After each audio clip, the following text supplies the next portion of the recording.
What is up, everybody? Welcome back to the channel. So in today's video, we are going to be speaking about De Zerbi because there has been so many talks about Barcelona potentially prioritizing Roberto De Zerbi, and I'm like, what the heck? Like, what happened to the whole German school, German coaches manifestation from Joan Laporta? And it says here, according to 21 Marty, that in recent weeks, Joan Laporta has wanted to increase his knowledge on Roberto De Zerbi. Joan Laporta wanted to know how he is as a person, how he deals with players, and what his close environment is. The answers he got have been very positive. The problem is De Zerbi does cost 10 million euros, and that is something that Barcelona obviously cannot afford. They can't afford a single player, they can't afford a single coach. We can't even afford to lose at this point, or tie. We can't afford anything. And if you guys do not know who Roberto De Zerbi is, he is an Italian coach that does coach Brighton in the Premier League. Now, here's the interesting thing. Recently, Barcelona have met with the agent of Ronald Araujo, the exact same agent that also represents De Zerbi. So yes, Araujo and De Zerbi do have the exact same agent. And I believe that the agent of Araujo and De Zerbi was there to talk about not only about Araujo's renewal, but also about De Zerbi to Joan Laporta. And that's very interesting, because maybe it was just not about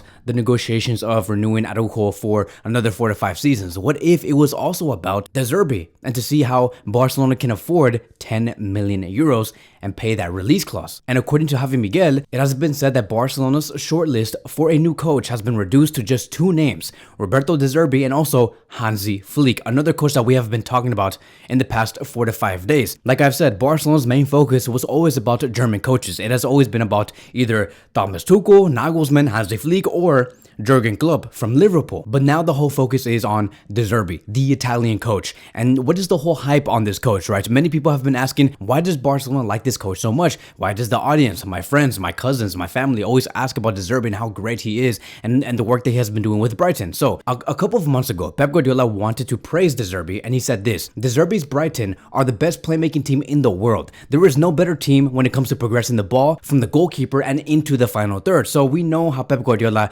likes to speak about other coaches and the players, and he likes to speak in hyperbole. He likes to kind of over exaggerate. There's a little of passive aggressiveness going on. He always praises like every coach and every player that he does encounter or is asked about. So we're like, okay, there's nothing special here. If he's speaking highly on De Zerbi, it basically means nothing, because he does not say anything bad about anybody. He just likes to praise everybody, so it doesn't matter. But here's the thing: the numbers of De Zerbi does back his credentials, and maybe Pep Guardiola does actually mean what he says here, because there was this stat or a couple of stats that did surface from Sky Sport that was shown about 5 months ago, and they were saying, okay, this is the numbers that De Zerbi brought to Brighton ever since he started up until that point, which was about 5 months ago. And these were the stats. In terms of goals scored, they have scored 76 so far, which ranked them at 3rd place. In terms of shots, 624, which ranked them at 1st place. In terms of shots on target, they were ranked in 1st place. Touches in the opposition box, 3rd place. Expected goals, 2nd place. Possession, 2nd place. Like, isn't that just insane? For them to be considered in 2nd place and ranked in 2nd place in terms of possession in a Premier League that contained a dominant Arsenal, a dominant Man City, a dominant Liverpool, a dominant etc.,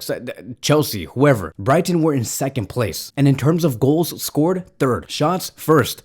That is very impressive. So we're like, oh my god, like De Zerbi's a great coach. He can turn any team into a world-class team, and he can compete against one of the top teams in the Premier League like City or Arsenal. And that is why many are saying De Zerbi would be a great audition to this Barcelona team and replace Xavi Hernandez. He can bring the best out of all the players. Also, De Zerbi does coach Ansu Fati at Brighton. Ansu Fati recently just went on loan, and if De Zerbi does end up being the coach of Barcelona, he could bring back Ansu Fati and say, I want you here at Barcelona. I coached you well at Brighton, and I think that you would do even better at Barcelona, and trust me, you will do well. Maybe De Zerbi does bring back Ansu Fati and bring the best out of him, which is something that we have been wanting to see. So that is why many have been excited about this potential call. Now again, the same problem does arise. No matter what, Barcelona have to pay the 10 million euros, but they're working to see how they could pay the 10 million euros and maybe pay that in installments. Because once Barcelona figure that out, then De Zerbi can become the brand new Barcelona coach, which has also been reported by Javi Miguel. Now look, I want to speak about 2 different things regarding De Zerbi,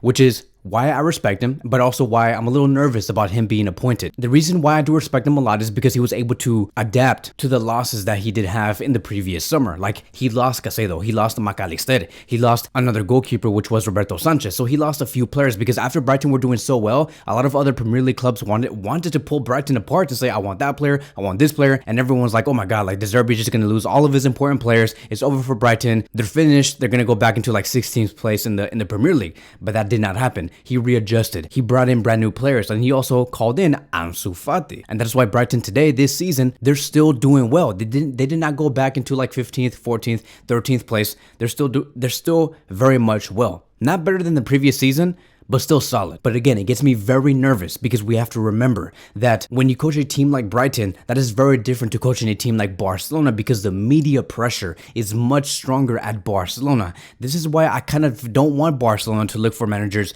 like Mikel from Girona or De Zerbi from Brighton, because I don't know how they're going to deal with the pressure that they are going to be receiving at Barcelona. I mean, like, look at what happened to Xavi Hernandez recently when the match was over against Celta Vigo, and how he was looking at the camera and how like sad and frustrated and annoyed he looked when Barcelona were winning 2-1 and Lewandowski scored that penalty. He looks mentally drained out there. He doesn't enjoy a single thing. If Barcelona win 5-0 against Real Madrid, I bet you he's going to crack like a smile, and that's it. He's just mentally drained. He's done with the media. He cannot deal with this anymore. So can you imagine what would happen to someone like De Zerbi or Mikel? The media pressure is just too much at Barcelona. Even Xavi Hernandez said, like, the media, they don't allow you to work here at Barcelona, and now I just feel like it's best for me and my family and everybody else to like just take a step out and move away from Barcelona. Like, if Brighton lose 2 or 3 games, or they tie 2 or 3 games in a row, no one says anything. Everybody's like, oh, okay, yeah, that's fine. You know, it's Brighton, no worries. They're also playing in the Premier League. Everything's fine. Let's just allow them to make this small little error, because I know that eventually they're going to come back up. Everybody will say that about Brighton, but if Barcelona lose a couple of games or tie a couple of games, it's game over. Everybody says, oh my god, Barcelona's finished. This is the incorrect coach. This coach sucks. This coach has to get out of here. This guy is better off like coaching Southampton in the Premier League or Lazio from the Italian league or whatever. Like, people would bash on that brand new coach. And that is something that Laporta and Deco have to be very well aware of, because I don't know how De Zerbi is going to respond to the high pressure and the expectations that Barcelona need to meet. Barcelona next season have to be top quality. No matter what,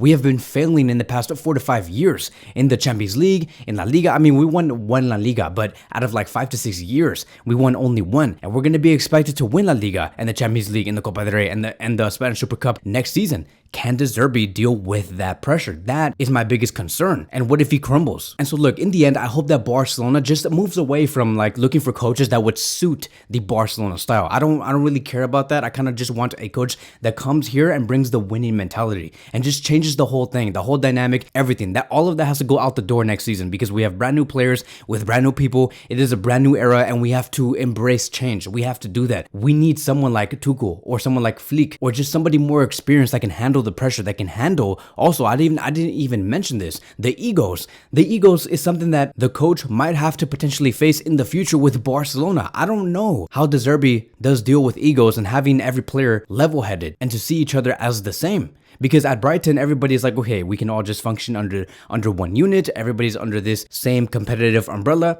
No worries. But when you go to a team like Barcelona and you encounter big-time players, because Barcelona will, and they will sign those big-time players, how is De Zerbi going to deal with that? I do believe that someone like Hansi Flick can deal with that much better, can deal with the egos. Look at what he did at Bayern Munich when he had so many great names. I know I'm going to be getting a little off topic here, but like, for example, I can't even, this is why I'm so excited about next season and about what Real Madrid do with their new signing Kylian Mbappe, and how Ancelotti handles the whole thing and this whole ego problem that a lot of teams do eventually face later down the road. Because can you imagine players like Kylian Mbappe, Vinicius, and Bellingham all thinking the same thing, which is, I want to win the Ballon d'Oro? You know how unhealthy that is for 2 or 3 players or more competing for the same trophy, which is the Ballon d'Oro, and you're in the same team. Like, how do you even handle those egos? How do you even handle all those players to work together and for a very long time? Like really think about that. Look at how long the MSN lasted. We thought the MSN, Messi, Suarez, Neymar, were going to last 7 to 8 years. We're like, this is amazing. Messi's gonna play until 35. Neymar will stay here until like 31. Suarez will be here until he retires. But it only lasted 3 years.